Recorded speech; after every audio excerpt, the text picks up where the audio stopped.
This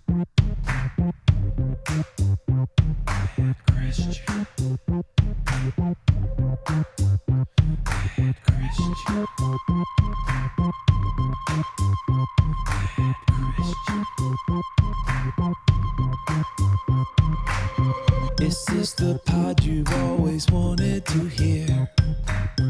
We are two guys that sometimes drink beer, and we say things that your mom told you to fear. It's the bad Christian.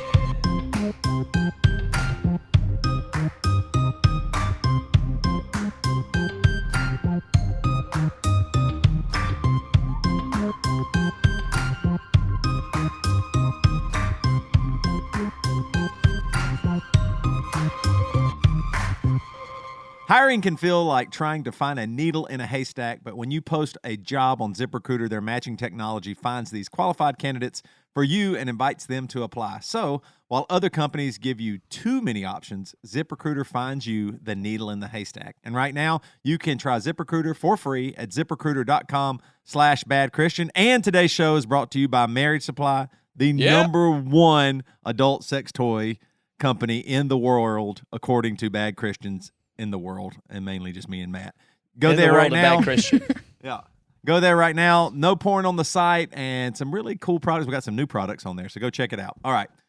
What's up, everybody? We got some people here today, Matt. Yep. We got Meredith and we got Mary Beth. So Mary Beth's been on the show a bunch of times now, and, you know, people seem to like it, so let's keep rolling. So we got Meredith Hope it here. stays that way. We got Meredith here, and so Meredith, I went on your Facebook because I was thinking, because we wanted to talk about therapy, counseling, and stuff like that, and I was like, I want to make sure I know what Meredith does for a living. So I looked on here, and it says, and you got to correct me here because something's a little off for me. It says licensed clinician in private practice, and then it says laughing my fucking, and I don't know what the T stands for. It's LMFT, laughing my fucking. I don't throw. That's exactly what it means. That made me feel uncomfortable. I don't know what is it. What does that mean? What is the T? Oh man, you put me on the spot here.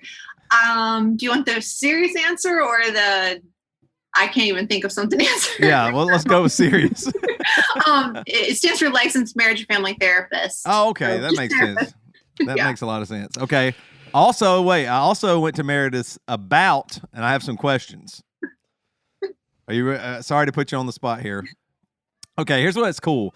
You studied at Drexel University, which what was the name of our chorale teacher at Winthrop? He went to Drexel, and he Dr. Edgerton. Dr. Edgerton. He went to Drexel, and I always thought it was like a really prestigious, pretty amazing school. Like I looked it up because he was great. I mean, he's like a music brain like no other, and he was like kind of tough, and I don't know, even though he's anyway. So very cool that you went to Drexel. Now, places lived.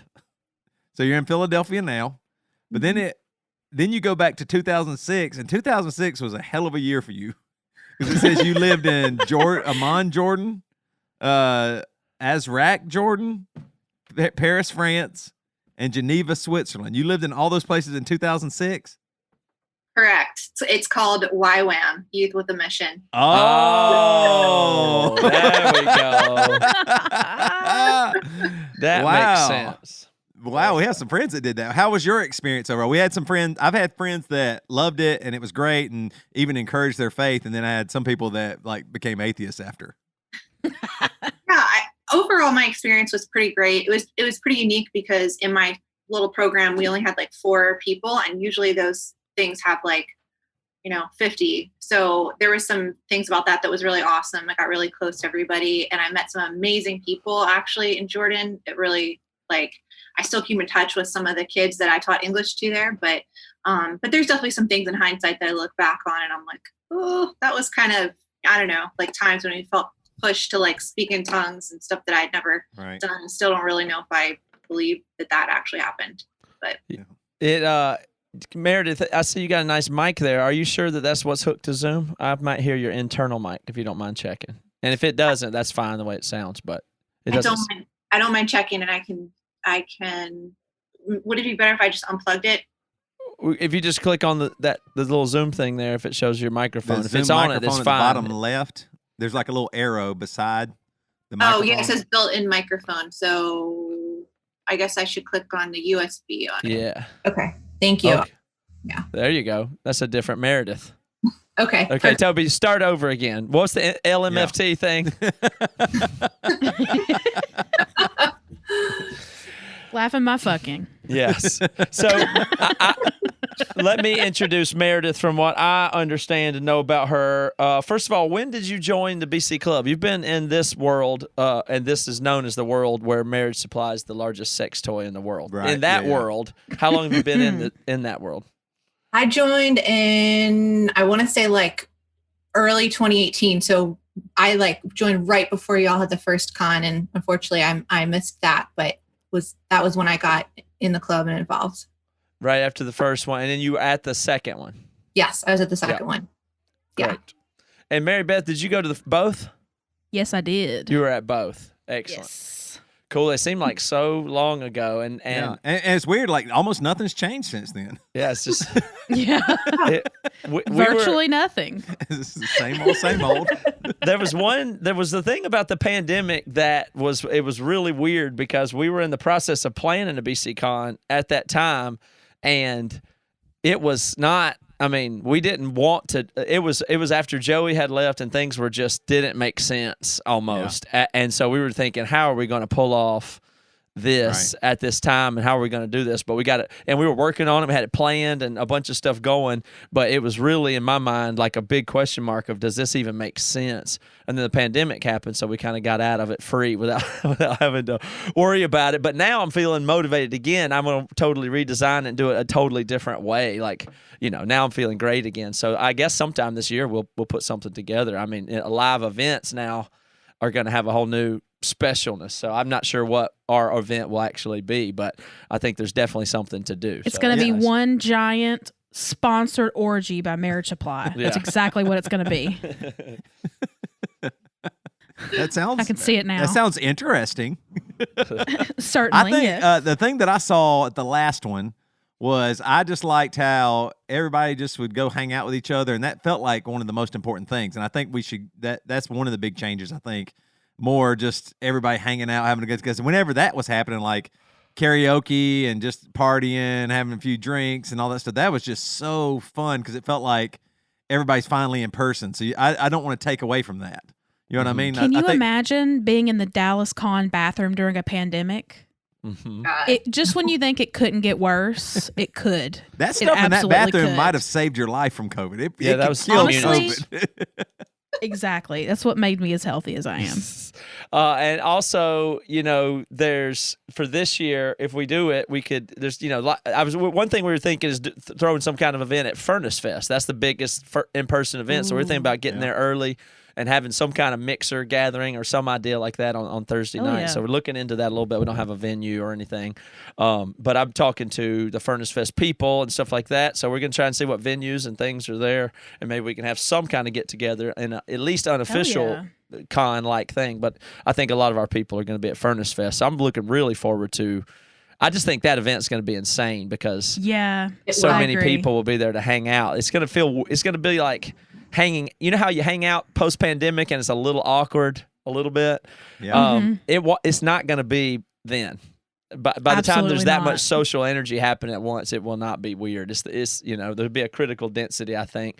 So I'm pretty excited about that. Well, and I feel like pandemic or not, there's a lot of people coming in for this that we've known for years but haven't met because we live at opposite ends of the country and we maybe weren't at the con or something like that. Like Mickey, for example, lives in Seattle and I have known him for years and haven't met him yet, but he'll be there. Yeah. So it's like that. I feel like that already kind of stirred up the excitement. And then the fact that we get to see everybody in person after a year plus in lockdown is something about our culture is really good at in-person events because we're a bit dirtier than other people, so it's just automatically less stiff or whatever. But when our even at audio feed the first year, that was before BCCon or anything, everybody got together and we weren't even there, and everybody seemed to make a good trip out of that. And so whenever the BC people get together, it seems like they always have a good time. So I'm very proud of that.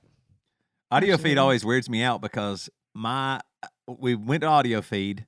And we played there and did all that. And now that exact parking lot is where my wife works. No way. I mean, I drive. I take her to work several times. I mean, I'm right there at Audio Feed all the time. Like, I mean, That's many times a week. wild. It's so weird because I remember driving there, not knowing how to get there, and it's this place in Champaign, Urbana, Illinois. Now I live here, and it's so weird that my wife's job, that's her parking lot for the hospital where she works. And it's just so it's so weird. And I keep thinking like, this is a dream, but could we ever do something like that here? Like, could we resurrect Cornerstone, for example? Would that even be possible? Could you would like Emory? Would we have enough pull with Emory and BC to like rent that place out again and try and do like a kick ass like? How long did Cornerstone? Was it 4 days? Probably 4 or 5 days. Some people would come and camp out. I was like, man, I wonder how much it would be to rent that thing and see. I guess you might. Is it the Jesus People that ran it? I think it was the Jesus People. Mm-hmm. I don't know if there's if they still own it or there's any copyright stuff or whatever. But I was like, that would be really awesome if you could do something like that again, because that's like serious childhood. You could do some really cool stuff. Pull some bands that haven't been bands for a while. I think y'all have enough connections to make it happen. With Tooth and Nail personally. label Yeah. and all that stuff. That'd be pretty awesome. Yeah. Hell yeah. But I'm just shooting the shit here, man. I don't know if you've talked about this or anything, but Well, yeah, I know all the people involved, but I see all that space as I think the festivals will kind of come back in a way, but it'll be less. There's something's going to happen with digital first communities and digital first experiences that then the brands that are digital that then have physical stuff, whereas the first generation of all that stuff it grew up around the physical, and it got bigger and then eventually was online. But I think in the coming future, you'll see brands that are powerful then have festivals that have never been. They've been digital only for a long time, Right. and now they have a physical embodiment. And I think you're even going to see whole cities form that way, like where there's the communities that'll then descend on one location and make it organic. I think it'll be more inside out than that, because most of the festivals they just all like the model got weird, and when those festivals all started, they weren't paying the bands and stuff a lot, and there wasn't a huge economy like that. And then eventually they get bloated, where it's like, oh, festivals is where they pay really great, and then all the bands are getting $30,000, and all of a sudden you can't. Can't afford it, and everybody wants to take less, and nobody's going to go back and start doing it for free like they did at the beginning of Cornerstone or whatever. Right. And this Furnace Fest has been able to pull a crazy lineup because everybody just wants to do it. So it's not the greatest money in the world, but who the fuck cares? I mean, let's go do it. I mean, it's gonna be epic. Don't tell them this, but I would have gone for free.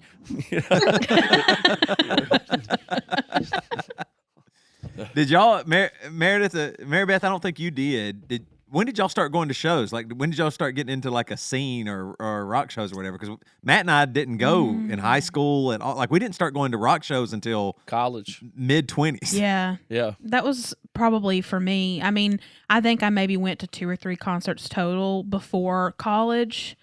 And then once I was, out of my parents' house and made my own money and stuff, I feel like I went every Started 2 a going. month or something like that, Yeah. before you made all your money. Yeah. Yeah, for me, it was definitely when I first moved to California for college. So I had a college roommate who was really into, like the emo scene and all that. And I hadn't heard of that stuff. I hadn't heard of that genre of music. And then where I went to school was also connected to Tooth and Nail and Militia Group. Like, we had different bands that some of them went to the school or went to, lived right around there. So I quickly got into all of that, and it's never changed since. The rest is history. Yeah. The only concerts I went to before college, before my mid-20s, was I was 18 and Joel Green, the original bass player for Emory, wanted to go see Aerosmith in Columbia. So we went and saw Aerosmith, and I was just blown away. It was like the most, because I'd never seen anything like that. We're in the basketball arena for the University of South Carolina, and it was just insane. I couldn't believe it. Aerosmith, and I was yeah, dude, looks like I was just singing all the songs. And that night, so we went, Joel was already in college. He was a freshman in college, right? And then we had this buddy but Joel wasn't 21 yet. And he had a buddy that went with us that was 21, and so we drove back to Greer, and we're going to stay at his house I think he was going to Furman or something like that. So we drove out to Furman in Greenville, And he was like, let's get some beer. And I was like, oh my God, I don't drink, but I can't look stupid here. Joel's gonna probably. I was like, Joel, are you drinking? Joel's like, yeah, I get. And so he went. This is how funny, because you don't know anything about drinking. I didn't. So this is a long story. I apologize. He goes into the gas station and gets the beer. I'm like, oh, he's gonna bring it back. I bet. He knows beer, right? He comes back and we get the beer, and I start drinking it, and it was just so awful. And I was just trying to play it off, and I drank one beer. And then I just was like, oh, man, I'm really tired. We got to get up early and drive back or something. And it was Bush beer. Oh, so it was like a 12-pack was like $7 or something. It was so awful that I didn't drink beer again for a while, because I thought beer is horrible. You should never drink it. It's the worst tasting thing in the history of the world. It was so bad. I mean, it was just so gross. And then the other concert I saw was Jars of Clay. Oh my God, I've seen them too. And then I saw DC Talk at the Citadel in South Carolina. That was all, when I was like 18 or younger. And that was the only 3 concerts I'd ever seen. Then we started, we got into at Winthrop and started getting into like emo and stuff like that. And we started seeing like Deep Elm Records was out of Charlotte, and we started going and seeing some of their bands. And there was a good local scene. Hope's Fall, Beloved was there, a few other bands. So we kind of got that. But I didn't have any. I was always jealous of people on the West Coast, because they like grew up with like a punk scene or music or all that. We didn't have anything. Yeah, I had only seen Michael W. Smith once at a college auditorium, Yeah. Until we were in a band, that was Yeah.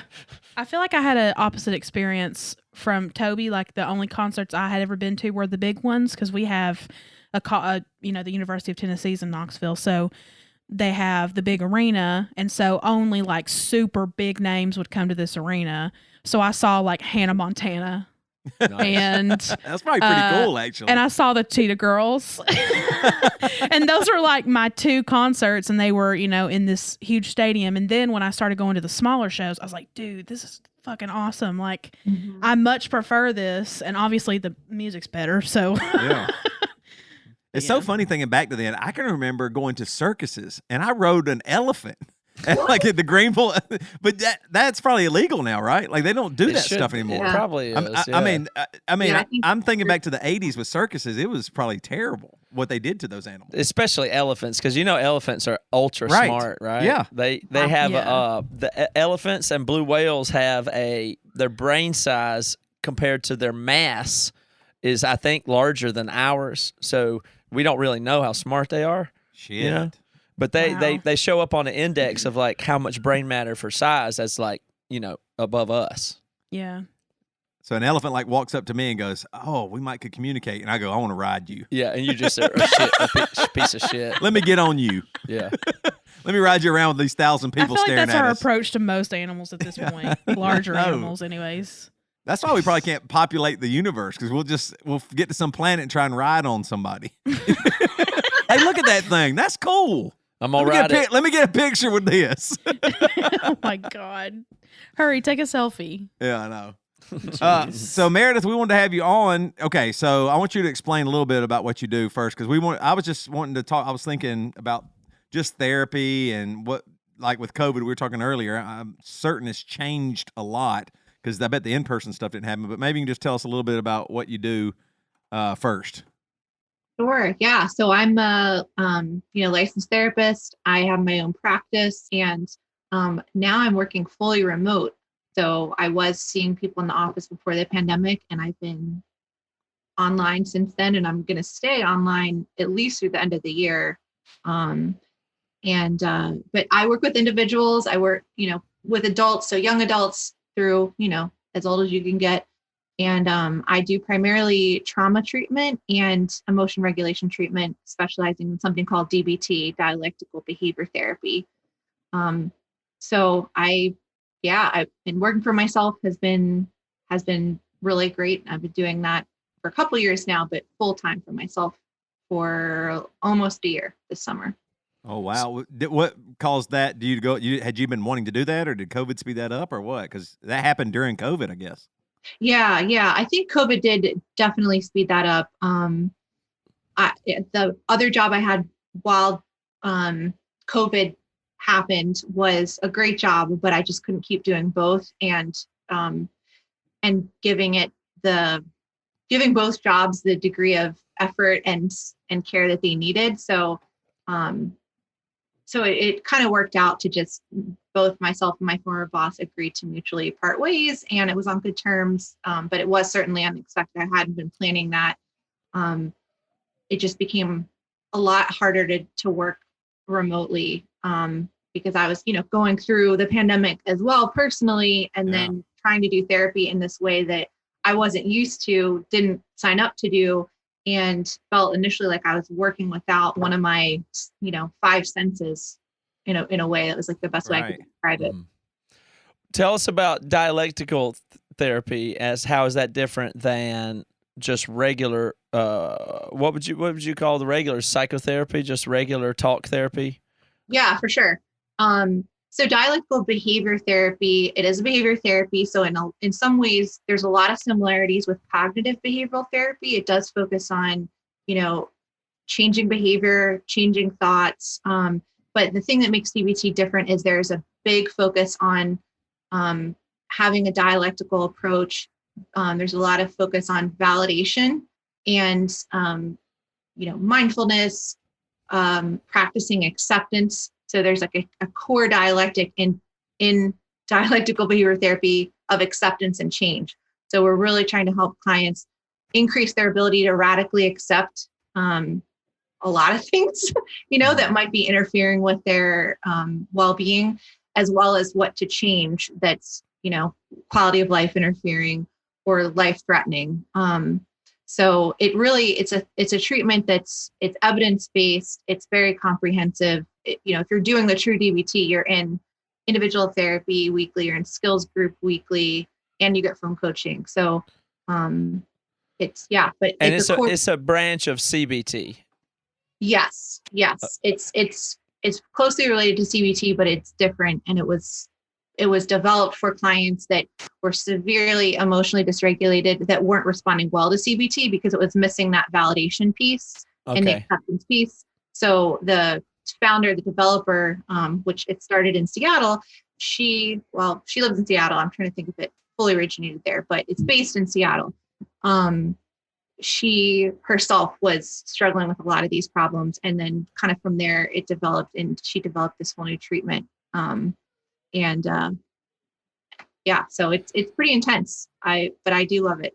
So it's a wild time to be in mental health at all. But I've been following CBT as the form of therapy that makes the most sense to me. I don't do it in any capacity, but when I read about CBT, I always think that's how you should think, the way they are telling you to think. It always seems like, that'll work, like that approach of how to, and I don't know how to explain it, and maybe you can give people, because I don't know if everybody knows what CBT, cognitive behavioral therapy, is, but it seems quite different in approach than I think what most people are used to, but I don't want to misconstrue it, but I automatically kind of resonate with that. I'm curious about dialectical from there, but tell us what is different about CBT itself, behavioral therapies.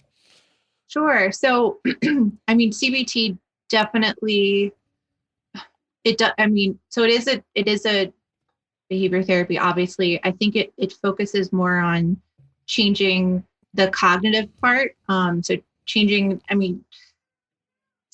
Changing the cognitions and then also changing the behavior. But it for people that have lots of problems with regulating their emotions, it can feel invalidating because it's missing some of the acceptance piece. So accepting the fact that they're a person that struggles a lot with organizing their behavior and regulating their emotions.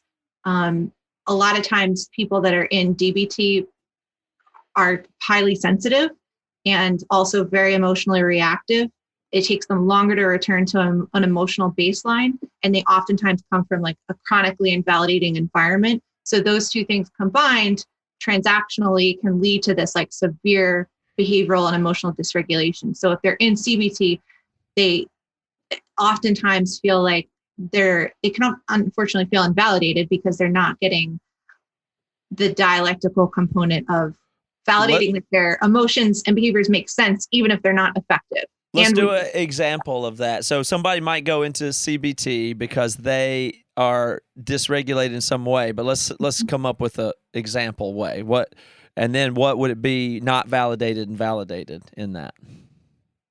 So let's say somebody is struggling with chronic self-harm behavior or urges, and they go into CBT, and there's a lot in CBT that's going to offer them,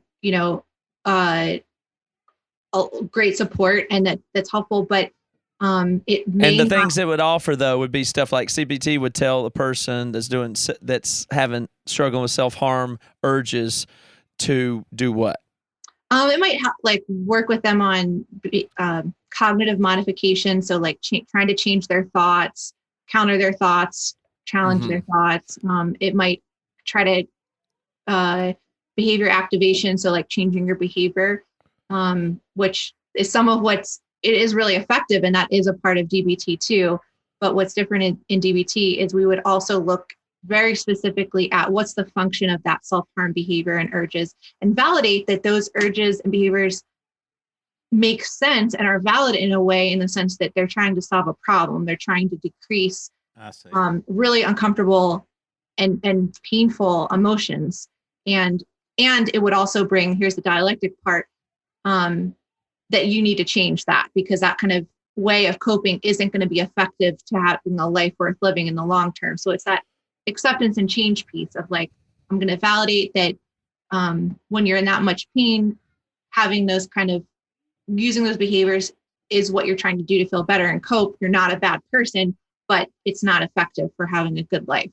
Mm-hmm.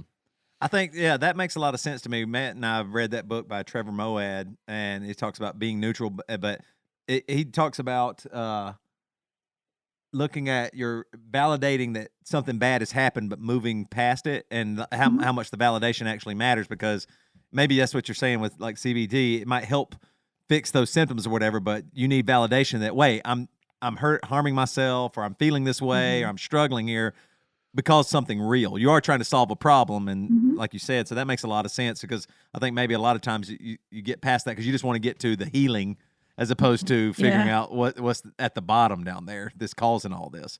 I know I run from that stuff myself personally. So is it less about figuring out why I'm like this because my mom was this way and she did that. It's less of that. Do you specifically not even focus on that kind of thing? You're right that it's less of that, at least initially. There's different stages to DBT treatment. So stage 1 is really focusing on stabilization. So you're picking certain behaviors that you're targeting together with the client, because it's I can't think of the word, but it's like an approach where you're seeing the client as equal. So like you are the expert, but you're not fragilizing the client. You're really trying to empower them. So you and the client together agree, we're going to first target any life interfering behaviors, because therapy's not going to work if you're dead. We need you alive for this therapy. Then you target treatment interfering behaviors, because there's all kinds of stuff that clients and therapists do that interfere with treatment, even if they're trying their best. And then we target quality of life interfering. And then in stage 2, that's where you can go more into processing past trauma, things that are not as urgent as keeping you alive. Because, we also need to make sure people are learning the skills. And that's another big part of initially, it's very skills heavy, because they need to have the skills for if and when they get dysregulated when looking at the past stuff.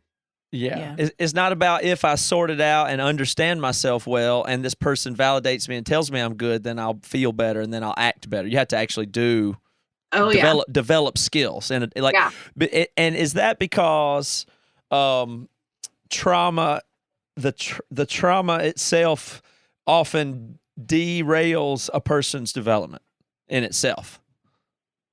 Sure. Yeah, it absolutely can. And sometimes, it might not fully derail their development. Sometimes it might just interfere with certain aspects of their development, especially, related to attachment is a big one. But even just, again, having the skills to tolerate distress. Some people don't learn those skills. Some people don't. I mean, most of us honestly do have to be taught them. And so DBT really, goes in with the assumption that the skills need to be learned and generalize to all contexts in order for the person to decrease their suffering and then be able to tolerate the pain that all of us are going to encounter in life at times. So if Toby gets very mad, I mean mad, and Yes. he is unhappy because he doesn't like being super angry, but yet he gets super angry, Mhm. what skills does he? What skills can he? How can you validate him, and what skills does he need to stop? Yeah, like if I come in and I say this, Meredith, if I go, if you're a business owner who's hiring, you probably face a lot of challenges when it comes to Oh my finding the right God. person for the role. Dear God. Yeah, You know it's what I'm like that's talking all about? angry, Toby. You're gonna have to I fix fell that. right And the into that only trap. answer, the skill that I need is to know how to go to ZipRecruiter. I'm telling you Jeez guys. Louise. Seriously, ZipRecruiter is just awesome. Y'all didn't see that coming at all, did you? Nope. I fell right into that trap. Face first. Well, we're talking about skills and stuff. There's not enough applicants right now with the right skills or experience for many jobs. You might be hiring. There's too many resumes to sort through. You might be going through that. How do you choose the right person? That's why hiring can feel like trying to find a needle in a haystack. Sure, you can post your job to some job board, but then all you can do is hope that the right person comes along, which is why you should try ZipRecruiter for free at ziprecruiter.com/badchristian. When you post a job at ZipRecruiter, it gets sent out to over 100 top job sites with one click. Then ZipRecruiter's matching technology finds people with the right skills and experience for your job and actively invites them to apply. In fact, ZipRecruiter is so effective that 4 out of 5 employers who post on ZipRecruiter get a quality candidate within the first day. It's no wonder why over 2.3 million businesses have come to ZipRecruiter for their hiring needs. So, while other companies overwhelm you with too many options, way too many options, ZipRecruiter finds you what you're looking for, the needle in the haystack. And right now, you can try ZipRecruiter for free at this web address, ziprecruiter.com/badchristian. Once again, remember to use this unique place, ziprecruiter.com /BADCHRISTIAN. That's Bad Christian. ZipRecruiter, the smartest way to hire. So if I come in there and tell you that, I'm angry. Fired I'm mad up. that people aren't using ZipRecruiter. What would you do? He flies off the handle every time people don't use ZipRecruiter. Let me hop in here, not about ZipRecruiter, but back to what we were discussing before. Like, I haven't been through these specific like CBT or DBT, but a lot of what you're saying resonates with things that I've talked about with my therapist. So, one thing that I thought of, and please like correct me technically if I'm wrong. I'm trying to like recall like what my therapist has told me in the past, but as far as like trauma is concerned, my therapist always explains the brain, like certain traumas create like pathways in the brain and they're reinforced with like repeated trauma. So like if one of my parents kind of reinforces that I'm not good enough, there's an event that makes me feel that way, and then every like behavior or whatever after that just reinforces that pathway, and therefore that's kind of where I guess what's the word I'm looking for here? That's kind of where my behavior stems from as far as trauma is concerned. But I bring that up because we've done two different things. So my therapist has taught me, like, without going into detail about what the trauma is specifically, like how I can basically like sort things out and separate them and work through them separately if everything feels too overwhelming. But then we have talked about things like what you were saying earlier, Meredith, about acknowledging that even though the behavior is harmful, like it does serve a purpose. And so like recently, specifically with me, there was a particular behavior where kind of like a people pleasing behavior. And basically my therapist said like, that served a purpose for you growing up as a child because it was kind of essential to your survival in your household unit. If you did not please your parents, then that would create an unsafe environment for you. That's what you learned as a child. But now you have to like remind yourself that you're an adult now and you can protect yourself. And so you don't have to resort to these like people pleasing tendencies, even though that kind of trauma has created such a deep pathway in my brain. I kind of have to so we've been doing EMDR for that, which is a different acronym for you. Yeah, no, that I love it. I'm trained in EMDR as well. And I do that too, although I haven't done that as much during the pandemic, but yeah, EMDR is great for that and can be very, very fast acting as far as, rewiring your brain, like therapist talked about, and desensitizing your the symptoms and emotional energy that goes with those trauma memories. Mm-hmm. Yeah. Well, trauma is okay, this is a bigger topic overall, but trauma falls into it. The pop psychology that we all have access to is just kind of mind-blowing, and what its effects are. I remember hearing people talk about pop psychology and diagnosis and stuff like in the 90s, like, oh, people trying to diagnose people and say that person's OCD or whatever. And it was kind of like people would complain about that a little bit. But my gosh, has it exploded since then. It's like everybody speaks about their mental health and everybody else's mental health and trauma all the time. And it just strikes me that has to have big effects in the culture, like how that gets twisted up. But trauma itself, I mean, how do we define, it just seems like everything's trauma in a way. And then when I think about, and I've talked about this before, if you look at the past and past humans, what they've dealt with, is it just everybody has just shitloads of trauma? I mean, it's what it seems like now. When you really look at anybody's upbringing, you go, oh my God, that it doesn't take long to talk to somebody for 5 minutes and say that was trauma for you or whatever. Yeah. Yeah. I'll let you speak on that. You're more qualified. That's what I mean. What do you have as a definition of trauma? I mean, I was going to read this. So when I do my True Man events, I found Alice Miller. She's a clinical psychologist, and she wrote, it's kind of bouncing off what Mary Beth just said. She wrote several books about child rearing and child abuse. And she said, when you were young, you needed something and you did not receive it, and you will never receive it. And so the proper attitude there is mourning, not blame, but mourning. She's saying that the blame, you weren't going to get it, and you will never get it, and you're longing for it still. Like you said, you pleased your parents or whatever. Or like my parents, my relationship was volatile. Sometimes I'd be a mediator, even though I was really little and young. I would be that person. Wait, hey, it's okay. What about this? I would problem solving, trying to figure that out, because my parents are arguing and stuff. She goes on to say, it's a miracle that you're here, but the first thing you experienced and remember is that this craziness in a new world, this is craziness and a new world, and you were a miracle in a sense, that there was a wild new energy. You were a wild new energy that could do anything. You were full of potential, and then your parents come get a hold of you and go, they want you to be a nice little boy or a nice little girl or follow the rules or do all this stuff, and you're just this wild energy that's been born into this world, this reality. Here you are, this exciting, and your kids and your parents have to go, no, push that down. Stop it. You're too powerful. Oh my God, unlimited potential and energy, no matter who you are. A new baby, it doesn't matter that all of them have a potential to do something. And so in some ways, it does feel as if there is some trauma. Maybe that even sounds too harsh, but some type of trauma where I can't fully express myself immediately out the gate.